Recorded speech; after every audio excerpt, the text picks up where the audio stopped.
It feels like the folks born in the 80s and 90s are kind of hitting a rough patch. The year has wrapped up, February's gone, and now looking at those of us who are supposed to be the backbone of society, did most of us feel like happiness has slipped away? It's either being a slave to mortgages or car payments, if not trapped in unhappy relationships. This crowd tops the charts in divorces and being single. And don't get me started on the remarriages, second, third, or even fourth times. Even those among us without negative assets are bogged down with loans as soon as we earn anything. Credit cards, online loans, car loans, mortgages, renovation loans, plus rent for everything. The pressure, anxiety, and confusion under such circumstances, who can truly understand? When we were young, we couldn't have imagined ending up in this situation. Individuals in their prime years are typically seen as the backbone of a nation's society, their living conditions and mental outlook largely reflecting the current state of the country. Indeed, China finds itself in a situation where this very backbone appears dispirited, seemingly devoid of hope. A post by the well-known internet personality Sister Feng has become viral. The post went like this. Looking at the data, the three engines of growth, investment, exports, and consumption have all faltered. The future's hope now lies in the three new engines, the National Bureau of Statistics, the Cyberspace Administration, and the Central Propaganda Department. This satirical comment underscores the reality in China. Despite the poor economic conditions, the National Bureau of Statistics can make unfavorable data appear promising. The Cyberspace Administration can eliminate dissenting voices through censorship, ensuring only positive narratives prevail. And the Central Propaganda Department vigorously promotes Xi Jinping thought, inflating national pride as if it were a balloon. However, even with the combined efforts of these three departments to boost morale, they cannot alter the grim reality. China is facing continued economic downturns and widespread unemployment, with gatherings of friends for meals becoming de facto unemployment clubs, highlighting the plight of China's middle-aged workers. Now take the current situation of middle-aged workers in Beijing. At a dinner table with 6 of us, 4 are jobless, 1's in between jobs, and the last one's trying their hand at starting a business. Our ages range from 42 to 33, and it's not like we plan to end up this way. The 6 of us come from different companies and industries, smart hardware, internet, film, and traditional sectors. We might not be top experts in our fields, but we've worked in leading companies. I remember when I started working, during interviews, they'd ask about your plans for the next 3 years. Asking that now feels almost ironic. For China's middle age, who are supposed to be the society's mainstay, life is incredibly stressful. But what about the younger generation? The National Bureau of Statistics paused the publication of unemployment data for the 16 to 24 age group, which had reached a high of 21.3% before the pause. Despite China's efforts to recover from the pandemic, the situation for young people has not improved, facing difficulties in entrepreneurship and finding jobs. Without the support of their parents' resources, many young people feel like they are struggling to survive in a vast ocean. The hourly wage has hit record lows, to the point where even basic living standards are not guaranteed. A recent graduate shared her job hunting experience from working as a cafe waitress to a convenience store cashier, with wages only getting lower. And then there's the pay. Can it get any lower than at Luckin Coffee? First 15 days, you earn 8 yuan per hour. If you pass the barista certification, it's 15 yuan for the next 15 days, or 12 yuan if you don't. Roughly, you make about 2,000 yuan the first month, 2,700 the next, and then it's base pay plus performance. So I thought about it and went for an interview at a convenience store. They pay by the day, 60 yuan for a 9-hour shift, starting at 7 a.m. I never got up at 7, even when I was studying for my exams. Now for 60 yuan, I have to start my day at 6 a.m. It's insane. Sure, the job's just cashiering and you can use your phone or study, but think about it. 60 yuan a day for a full month nets you just 1,800 yuan. Seriously, what's that going to cover? Who would wake up at 6 a.m. for 6.6 yuan an hour? Nevertheless, according to China's top leader Xi Jinping, the situation is unacceptable for the youth. He has instructed them to learn to endure hardship and not shy away from physically demanding work. He has even repeatedly suggested that young people should consider relocating to rural areas. Towards the end of 2019, the Communist Youth League proposed a plan to send 10 million college students to work in the countryside, with provinces like Guangdong and Shandong putting forward similar suggestions.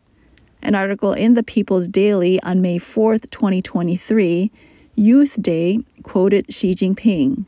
Countless examples of success in life show that choosing hardship in youth is choosing gain.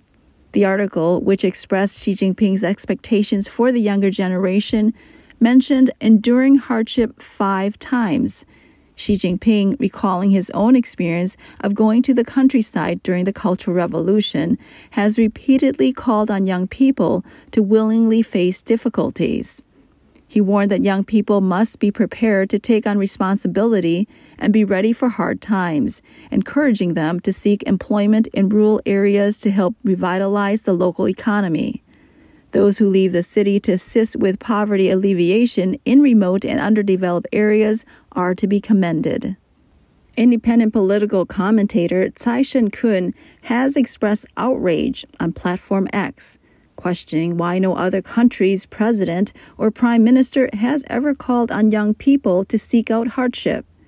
Even during Mao Zedong's era, he flattered the youth, referring to them as the morning sun at 8 or 9 o'clock.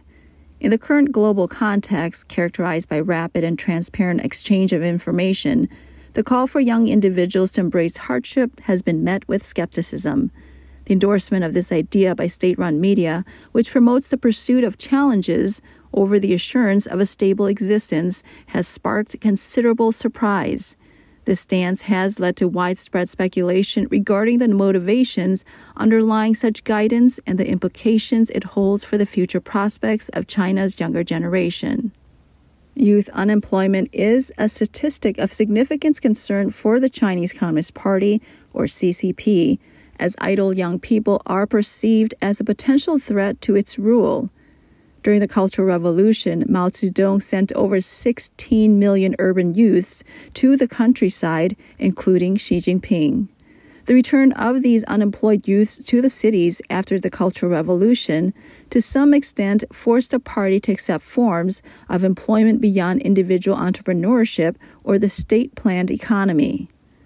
Although Xi Jinping was sent to the countryside, his special status as a second-generation princeling meant he was looked after in ways that many ordinary educated youths were not, sparing him many of the hardships they endured. This experience paradoxically became a stepping stone in his political career. Xi's attempt to generalize his unique experience shows a lack of understanding of the hardships faced by the public. Furthermore, the socio-economic reality of China today, after years of reform and opening up, bears no comparison to the era of his youth, making the applicability of sending youth to the countryside questionable and suggesting that using methods from 5 or 6 decades ago to address current employment issues is seen by many as quite absurd. Under Xi Jinping's leadership, China is accelerating its return to a planned economy, earning him the nickname Chief Accelerator in the Chinese online community, implying he is the chosen one, leading the CCP towards a speedy collapse. The high unemployment rate is just one manifestation of China's economy edging towards a cliff, hardly encompassing the current crisis. The real state of China's economy is terrifying. The real estate sector, once a growth engine, is experiencing frequent corporate defaults. Foreign capital is withdrawing at an unprecedented pace, with a net outflow of $11.8 billion in direct investments in the third quarter of 2023 alone. Domestic demand is weak, production capacity is in excess, and foreign trade barriers are rising. The model of stimulating economic growth through infrastructure investment is outdated, with GDP growth figures maintained through falsification.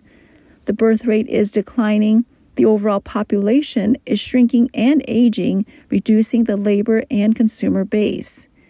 Consumer confidence is low. Businesses are hesitant to invest and hire, keeping unemployment rates high. Weak consumer and private investment is leading to deflation, making it harder for households and businesses to repay debts, thus creating a vicious cycle. And China's total debt has ballooned to over 300% of GDP, a significant portion of which is local government debt. These 8 critical issues are severely damaging China's economy. Ben Steele, Director of International Economics at the Council on Foreign Relations, believes that the youth unemployment issue is closely related to many existing problems in China's economy. Unless China begins to address the youth unemployment issue, the demographic challenge will become even more severe, as a new generation of young college graduates will be unable to marry and start families due to financial constraints. If the population issue continues to worsen, the economic situation will deteriorate further, creating a perpetual cycle of political and economic problems. Xu Feng, a lecturer at the University of California, firmly believes that if the youth unemployment rate remains high, China's birth rate will continue to decline and gender equality will worsen. She argues that prolonged youth unemployment will force more university-educated young people to return to their hometowns, depleting their families' financial resources. These youths will likely lack the funds for a dowry or to purchase a marital home, forcing them to accept the reality of being unable to afford marriage and children. She also noted that there is already a trend towards favoring male applicants for limited job opportunities, especially as the country's top leadership also calls for women to go home and have children. In October 2023, Chinese leader Xi Jinping stated that women play a crucial role in addressing China's aging population and declining birth rate, emphasizing the need to create a new trend of family civilization. Xi's remarks effectively objectify women as tools for childbirth, a thought process significantly lagging behind the times, leading to reflections on why a country of 1.4 billion people would allow such a person to ascend to its highest leadership position. Under the leadership of Xi Jinping, the CCP continues to deploy ineffective strategies to address unemployment, such as expanding the recruitment of civil servants and postgraduate students. However, increasing civil servant positions adds pressure to the already strained government budget and offers minimal relief to the millions of unemployed. Similarly, expanding postgraduate enrollment merely postpones the employment issue without resolving it. The implementation of the three-child policy in August 2021, aside from highlighting the absurdity of the long-standing one-child policy, demonstrates policymakers' disconnect from the public's lack of desire to have more children, rendering the policy ineffective. According to a 2022 survey on the willingness to have children among individuals under 35, out of 20,413 respondents, 66% had a low desire to procreate, citing concerns about the children's growing environment, including educational pressure, job market competition, and the cost of living, and financial constraints as the main deterrents. CCP policymakers mistakenly believe that allowing a third child would unleash a suppressed desire to have more children among the Chinese people, a notion that is both naive and ironically detached from the current societal context. Wang Xing, founder of Meituan, one of China's leading internet companies, once made a prescient comment online. Heard a joke. 2019 might be the worst year of the past decade, but the best year of the next decade. Made in 2019, before the 3-year nightmare of the COVID-19 pandemic, looking back, Wang's statement appears prophetic. Some netizens suggest that replacing 2019 with 2023 still holds true, revealing a bitter truth beneath a seemingly humorous remark. For generations, Chinese people have had an unwritten understanding with CCP officials.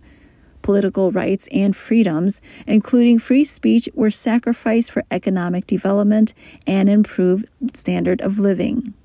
Many Chinese, lacking a sense of citizenship, attribute improvements in living standards over the years to CCP leadership, a perception that remains prevalent.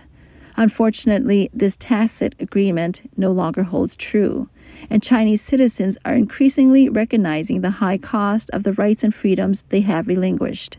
For young Chinese, the disappearance of developmental opportunities is becoming evident, marking the first time in generations that their standard of living will be lower than that of their parents. This awakening among the populace poses a significant threat to the CCP as a generation increasingly disillusioned and resentful towards autocracy could lead to substantial political and social unrest within China. The Chinese Lunar New Year of 2024 has just passed, and various social protests across the country are already confirming this trend. Through CCP's opaque data management, the true scale of China's unemployment crisis, potentially reaching tens of millions or even surpassing 100 million, remains unknown. These individuals represent a discarded majority who may eventually become an angry and eruptive majority. On January 14, 2022, a man at the Shenzhen Luohu port displayed a banner calling for the overthrow of Xi Jinping and the defense of reform and opening up, alongside slogans opposing the removal of presidential term limits and constitutional amendments.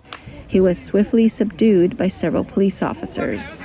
On October 13, 2022, protester Peng Lifa hung banners and played recordings at Beijing's Sitong Bridge, openly opposing Xi Jinping, labeling him a dictatorial traitor and calling for the impeachment of Xi's political positions, the election of the national president, and the cessation of the zero-COVID policy. He was also immediately arrested by the police. The strong impact of the Sitong Bridge incident led to the emergence of the White Paper movement, which spread to at least 21 provinces, including 39 cities and over 100 universities across China, and even found resonance in several overseas locations. On February 21, 2023, anti-communist and anti-Xi slogans were projected at Jinnan's Wangda Plaza, with the protester openly acknowledging their actions. I'm mainly inspired to do this due to the courage of Peng Li. The influence of role models is significant, and small actions can lead to widespread change. It is foreseeable that much more events will occur in the future. The tug-of-war between increasingly dissatisfied youth and a cold, ruthless regime will not only determine China's economic future, but also its political trajectory. When individuals unite isolated protest activities into an organized movement demanding fundamental systematic change, it becomes a serious threat to the regime. Communist activities did exactly this in the early 20th century, and the CCP is well aware of its potency, resorting to suppression as a countermeasure. However, suppression, while it may protect the regime from threats, will undoubtedly further stifle the nation's economic vitality, plunging the CCP into deeper trouble. The CCP, which has transitioned from a position of opposition and revolution to one of governance and authoritarian control, is perceived to be facing a trajectory leading to its downfall. This is an unavoidable destiny for the CCP and an inevitable outcome of history.